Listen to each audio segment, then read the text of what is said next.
Ajaa'iba mi'aafis tahee bareedinaaf karaa salphaa fi karaa laafaa taheen piizzaa baay'ee jechuudha mi'aayaa ta'e osoo maallaqa baasnee alaa hawwuun taheen. Assalaamu alaikum warahmatullaahi wabarakaatu.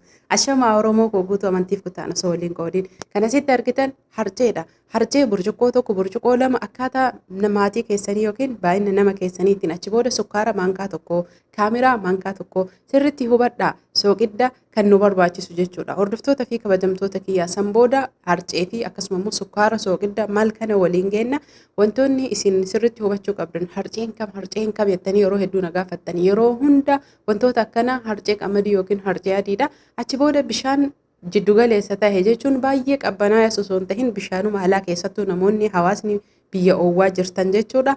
Harcee keenya suutan bishaan irra buufataa waliin geenna sokkoo mana jechuudha. Hanga xumuraatitti namoonni viidiyoo kana ilaaltan wantoota babbareedaa san qofa osoo hin tahin gaafilee hedduu na gaafattanii dhugaa rabbii jechuudha. Ani koomantiis tahee akkasuma ammoo wantoota hedduu barreeffama waan hin laalleef na of kolchaasumaan isiniin jedha. Erga miciinee wal fudhachiifnee zayitii maankaa lama irra buufanna. Sirriitti hubadhaa zayitii maankaa tokko amma kan itti goone waliin miciinu akka sirriitti wal fudhatu jalqabas itti godhuu ni dandeenya garuu lixii kana suutan waan bukeessinuuf yookiin miciinuuf zayitii maankaa tokko amma itti qicannee tilmaamaan jechuun namni yeroo hunda nyaata hojjetu maankaan isan barbaachisu safarri isan barbaachisu harcirraa soogiddarra tilmaamaan jechuudha. Ani akka isinii ifuuf malee tilmaama malee akkan fakkeenyaaf namni yeroo hunda buddeena hojjetu harcee buddeena masoobii tokko yookiin maatii isaatii hangamtu gahaa akkanumatti isaanitti naqee beeka. Kanaafi wannan isiniin jedheef tilmaaman kan itti naqe jalqaba zayitii maankaa tokkooti amma ammootu zayitii maankaa tokkooti haala kanaan qadaadannee yookiin ukkaamsinee kenna. Akkaataan itti qadaadanii ukkaamsitanii keettan akka barbaadanitti feestaalaan kurreen laastikiin saanii yookiin ammoo saafaa kurree qabutuyyuu jira meeshaaleen jechuudha. Yeroo har'aa kana sirriitti meeshaan babbareedaa tahee meeshaan laastikii yookiin ammoo maayikaan hedduu bifa babbareedan dhufaa jira. Achi booda bukeessinee kenna akka isin argitan kanatti akkuma isinii hime yeroo hedduu daqiiqaa 30 akkaataa naannoo oowwatiin sa'aan tokkollee ni taha. Achi booda lixiin kun walumaa galatti ijaan yoo laaltan lixiin sun ol kuf jedhee ol bukukuu yookiin inni bukaa'uu ijaan beeytanii sirriitti bukaa'ee bira taruu hin qabu. Booddee sanii ammoo tuyyuu lixicha sana akkuma jiruun fuune yoo ammoo nama baay'ee fubaddaa sirriitti namoota baay'ee yookiin keessummaa baay'ee akkasuma maatii baay'ee yoo qabaanne lixii san bakka lama kunne qixxaasan lama goona. Yoo garuu ammoo maatii nam sadii nam afur mana keessatti akkasuma ammoo tuyyuu akkaataa maatiitiin isiniin jedhee jira. Burcuqqoo lama, burcuqqoo tokko, burcuqqoo sadii illee hojjechuu ni dandeettan. Fakkeenyaaf burcuqqoon tokko qixxama tokko ta'a jechuu ka diriirsinu.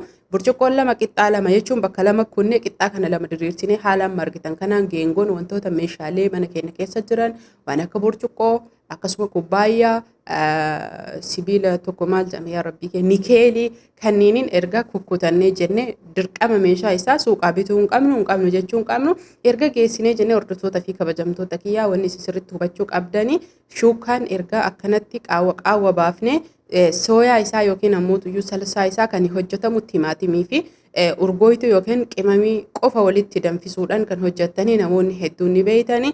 Yoo isa hin beeyne yookiin ammoo tuyyuu namoonni akkaataa karaa keetiin nu himettan an karaalee salphaa ta'e karaa hedduun hojjedha. Isiniif hojjechuu danda'a. Isa kana ka duraan firiijii keessa jiru baasee achi booda waan baay'ee tokkollee nan barbaachisu jibda manzareellaa yookiin jibdaan piizzaa. Namoonni hedduun ammoo tuyyuu bishameelillee ni jettanii maqaalee hedduu waamtanii akkasuma ammoo tuyyuu maqaa adda addaatiin jechuudha. Kanaafi isa kana itti goone achi booda qaaraan biyya keenya tilmaaman qabu. Timaatimiin jira, qaaraan jira, gosaalee hedduun qaaraan nama sadarkaa qaaratiin jechuudha. Mana yoo qabaatan itti gootanii namni qabdan zayituuna jechuudha. Mummuramaa itti gootanii namni hin qabne dirqamaa miti jechuudha. Kun hunduyyuu har'a kan sirriitti hubachuu qabdan namoota furuuna yookiin ammoo tuyyuu waan batiraa daabboo homaa hin qabnee fi eelee irratti yookiin maxbashaa irratti ijoollee keenya hatta yoo baadiyyaa galtanii jettan inshaallah ta'ala meeshaalee kanneen qabaattan taananiin eelee sibiilaa yookiin eelee faaraa daabboo irratti illee hojjechuu ni dandeenya inshaallah ta'ala. Yeroo gabaabaa keessatti rabbiin nuuf laafisee yoo jedhe viidiyoo qabadhe kan isiniif dhufu taha. Amma kan irra firfirsaa jiru waan addaa osoo hin tahin namoonni hedduu yeroo hedduu na gaafatanii xoosine yookiin xooshineedha. Akkuma urgaa'uuf yookiin akka mi'aawuuf jechuudha. Akkasuma baala foonillee yoo barbaachisaa tahe bulleessinee tumne xiqqeessinee irra firfirsuu dandeenya.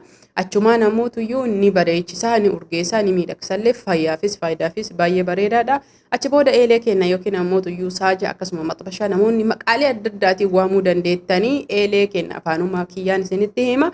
Egaa irra keenne zayitiitti dibnee jennee haala kanaan qixxaa kana qixxaadha jechuudha gabaabamatti qixxaa afaan oromootitti qixxaadha qixxamatu bifa jijjiiratee gubbaan barruu ta'ee dhufe. Qixxicha keenya qadaannee irra keenne achi booda ammoo tuyyuu kurreetti qadaannee hordoftoota fi kabajamtoota kiyyaa daqiiqaa 15 fi hanga 20 ibidda baay'ee laafaa ta'etti qadaannee osoo qadaada irraan fuudhin dhiisne achi booda viizaan keenya haala kanaan geeffamee baay'ee bareedaa fi dhugaa rabbii mi'aayaa wayii taha. Namoonni maatii kiyyan taane maatii kiyya tahuun turtii gaarii nagaa.